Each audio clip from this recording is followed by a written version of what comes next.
بندہ پھر بھی دنیا داری میں اس قدر ملوث ہو گیا کہ اللہ کی کبریائی بیان کرنے کی اسے فرصت نہیں ہے، اللہ کی بارگاہ میں سجدہ کرنے کی اسے فرصت نہیں ہے، اللہ کی بارگاہ میں نماز پڑھنے کی اسے فرصت نہیں ہے۔ در حقیقت بات یہ ہے کہ یہ اللہ تبارک و تعالیٰ کی طرف سے محرومی ہے، ہم سے کوئی ایسی خطا ہو گئی ہے، یا یوں سمجھ لیں ہم سے گناہوں پہ گناہ ہوتے جا رہے ہیں، اللہ تبارک و تعالیٰ ہمیں اپنی بارگاہ میں آنے نہیں دے رہا ہے۔ یقین مانیں اگر آپ ہمیں اپنے گھر نہیں بلاتے تو ہم آپ کے گھر آ سکتے تھے؟ کسی صورت میں نہیں آ سکتے تھے۔ ہم آئے، رومی سر آئے، قاری انس صاحب آئے، نہال بھائی، یہ دیگر بچے آئے، یہ سب آپ کے بلانے کی وجہ سے آئے ہیں۔ ہم زبردستی آپ کے گھر میں داخل نہیں ہو سکتے۔ اگر آپ نہ چاہیں تو کوئی بھی بندہ آپ کے گھر میں داخل نہیں ہو سکتا، تو بغیر رب کے چاہے کوئی اس کے گھر میں کیسے داخل ہو سکتا ہے؟ بہت سارے ایسے لوگوں کو ہم دیکھتے ہیں کہ جن کے گھر مسجد کے بالکل بغل میں ہوتے ہیں، لیکن اللہ انہیں توفیق نہیں دیتا ہے، وہ نماز پڑھنے نہیں آتے ہیں، گویا وہ کبھی خدا کے گھر میں آنے کی توفیق ہی انہیں نہیں ملتی ہے۔ اور کبھی کبھی ایسا بھی دیکھا جاتا ہے کہ کسی کا گھر 2 کلومیٹر دور ہے، وہ نماز سے آدھا گھنٹہ پہلے اپنے گھر سے نکل جاتا ہے، قدم بقدم چلتا رہتا ہے، مسجد تک آتا ہے، نماز پڑھتا ہے، نماز کر کے پھر اپنے گھر کو جاتا ہے۔ یہ توفیق اللہ تبارک و تعالیٰ کی طرف سے ہوتی ہے۔ اور یاد رکھیں جسے اللہ توفیق دیتا ہے وہ چاہے اذان ہو، اذان کی آواز سنائی دے یا نہ دے، وہ مسجد تک پہنچتے ہیں، چاہے ان کے پاس کوئی ساز و سامان ہو یا نہ ہو، مسجد تک پہنچتے ہیں، چاہے جاڑا ہو، گرمی ہو، برسات ہو، اللہ کی محبت انہیں مسجد کی طرف کھینچ کے لے کر جاتی ہے۔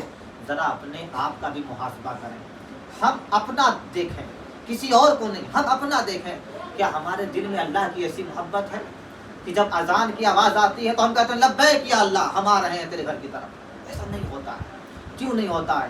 ہمارے دل گناہوں کی نحوست سے کالے ہو چکے ہیں، ہمارا دل سیاہ ہو چکا ہے، ہم گناہ کو گناہ نہیں سمجھتے۔ یقین مانے شراب پینا حرام ہے، لیکن شراب کو جائز سمجھ کر کے پینا یہ کفر ہے، انسان دائرے اسلام سے خارج ہو جاتا ہے۔ آج ایسا ماحول ہے کہ ہم گناہ کو گناہ ہی نہیں سمجھتے، ہمارا رشتہ اللہ تبارک و تعالیٰ سے بہت کمزور ہو گیا ہے۔ مثال کے طور پر یہاں کوئی طغرا لگا ہوا ہے، دعائے قنوت ہے، اور جیسے آپ کے وہاں یہ ٹی وی رکھی ہوئی ہے، اب ٹی وی کے اوپر طغرا رکھا ہوا ہے، آپ لوگ اچھے لوگ ہیں، آپ لوگ دیندار لوگ ہیں، میں ایک مثال دے رہا ہوں، طغرا رکھا ہوا ہے، لگا ہوا ہے، دعائے قنوت لکھا ہوا ہے، یا آیت الکرسی یا کعبہ شریف کی تصویر ہے، مدینہ شریف کی تصویر ہے۔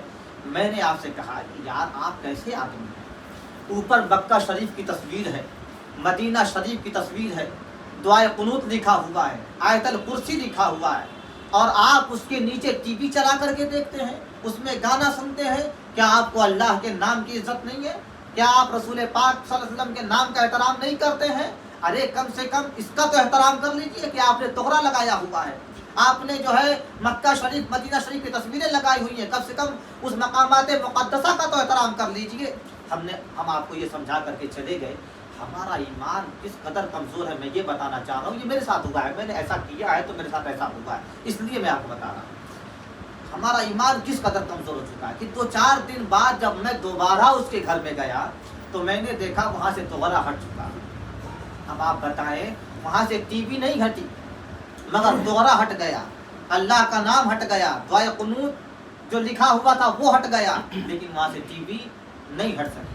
ہمارا دل اس قدر اللہ تبارک و تعالیٰ کے، ہمارا اللہ سے جو رشتہ مضبوط ہونا چاہیے، ہمارا بہت زیادہ کمزور ہو گیا۔